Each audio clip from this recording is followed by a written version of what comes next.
বিভিন্ন চিন্তা ভাবনা করছেন। বিশেষ করে শিক্ষাক্ষেত্রে একটা বৈপ্লবিক যে পরিবর্তন, এটা সরকার আনার চেষ্টা করেছেন। তার কিছু উদ্দেশ্য আছে, কিছু লক্ষ্য আছে। প্রথমত যে জিনিসটা, যে বর্তমান যুগ হচ্ছে টেকনোলজি, অর্থাৎ প্রযুক্তি ও কারিগরি জ্ঞানের যুগ। প্রযুক্তি ছাড়া কোনো কিছু আমরা ভাবতে পারছি না, বা প্রযুক্তি ছাড়া কোনোভাবেই আমাদের এগিয়ে যাওয়া সম্ভব নয়। আরেকটা বিষয় হচ্ছে কি, যে আমাদের দেশটা আগে ছিল ইংরেজের উপনিবেশ 190 বছর, পশ্চিম পাকিস্তানের 24 বছর। এই সময় পশ্চিম পাকিস্তানের শাসন, শোষণ, নির্যাতন, বৈষম্যমূলক আচরণ এবং সর্বশেষ 1971-এর মহান মুক্তিযুদ্ধে যে সামাজিক এবং অবকাঠামোর ধ্বংস, সেটা পুষিয়ে উঠতে সরকারের পক্ষে যথেষ্ট সময় লেগেছে এবং আরো লাগবে। আর এই কারণে আমাদের এই ছোট্ট দেশে আমাদের যে মোট কর্মক্ষম লোক আছে, তার 1/3 অর্থাৎ 33% লোকই সবসময় বেকার থাকে। সবসময় আমাদের সেই সংখ্যাটা চলমান। আর আমাদের দেশে সাধারণ যে শিক্ষা, এটা হচ্ছে গতানুগতিক শিক্ষা, মুখস্থ বিদ্যার একটা শিক্ষা মাত্র। তো সরকারের চিন্তা ভাবনা এই থিওরিটিক্যাল চিন্তা ভাবনা বাদ দিয়ে কিভাবে তাদের ব্যবহারিক প্রশিক্ষণ এবং এই টেকনোলজির মাধ্যমে মানব সম্পদে পরিণত করা যায়, যাতে ভবিষ্যতে তারা শিক্ষিত বেকার হয়ে বসবাস না করে জীবন ও কর্মমুখী একজন মানুষ হিসেবে গড়ে উঠতে পারে, সেই লক্ষ্যেই এই শিক্ষা ব্যবস্থা। যাই হোক, এই বিষয়ে আপনারা আমাদের পূর্ববর্তী বক্তা সবার মুখ থেকে এই ধরনের বক্তব্যই শুনেছেন, আমি এটা একটু করবো না।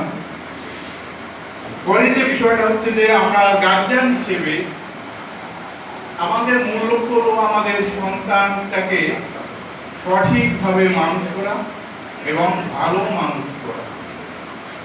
উদ্দেশ্য আমাদের সবাই একই হলেও আমরা কিন্তু সবাই সেই গন্তব্যে বা সেই লক্ষ্যে পৌঁছাতে পারি না। কেন পারি না? কারণ ভালো শিক্ষা পেতে হলে ভালো গুরুর প্রয়োজন।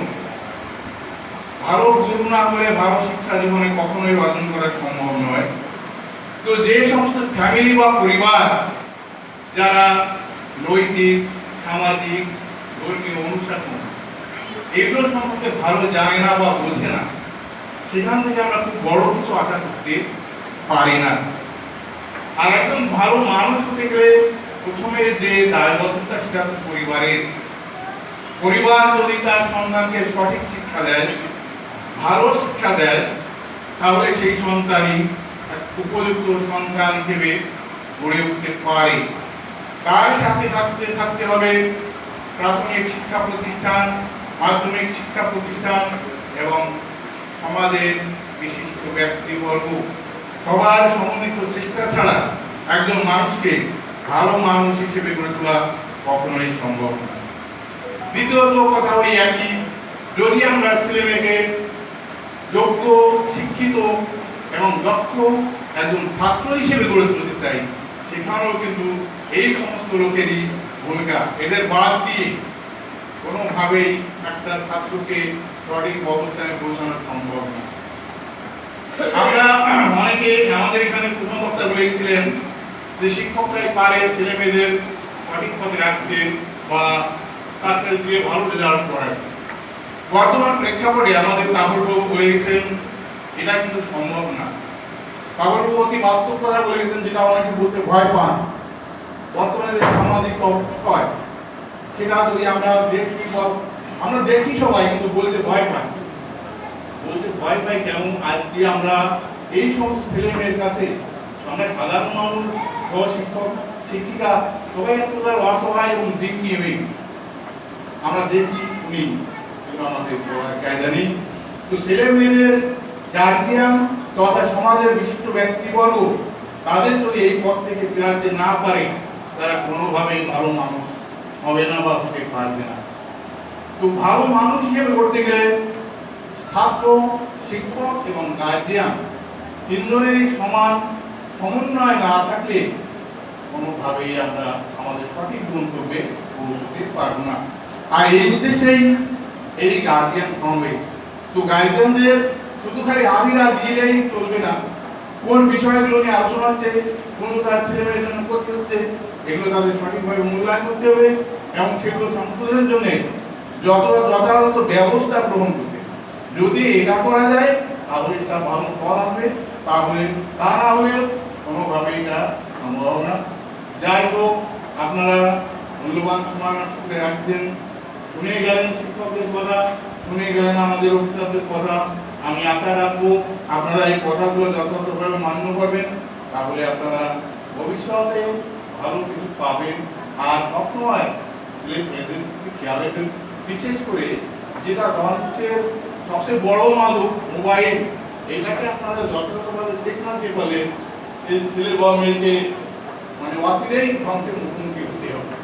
তো এটা আপনারা সবাই চেষ্টা করবেন কিভাবে মোবাইল ব্যবহারটা কমানো যায়। আর তাবুল যে কথাটা বলেন ওটাও তো সেই দেবেন। বর্তমানে যে জায়গায় দিনের বেলায় যাওয়া যায় না, ছেলেমেয়েরা লাইট ছাড়াই কি দেখে উঠে বাগানের মধ্যে উঠে তারা কি করে যাচ্ছে, সেটা দিনের বেলায় যেতেও আমাদের ভয় করে। এই অবস্থা থেকে তাদের বিরুদ্ধে যদি বের করা সম্ভব হয় তাহলেই আমরা আমাদের ছেলেমেয়েদের আরো কিছু দেখতে পাবো। যাই হোক, আমি আর কথা বাড়াবো না।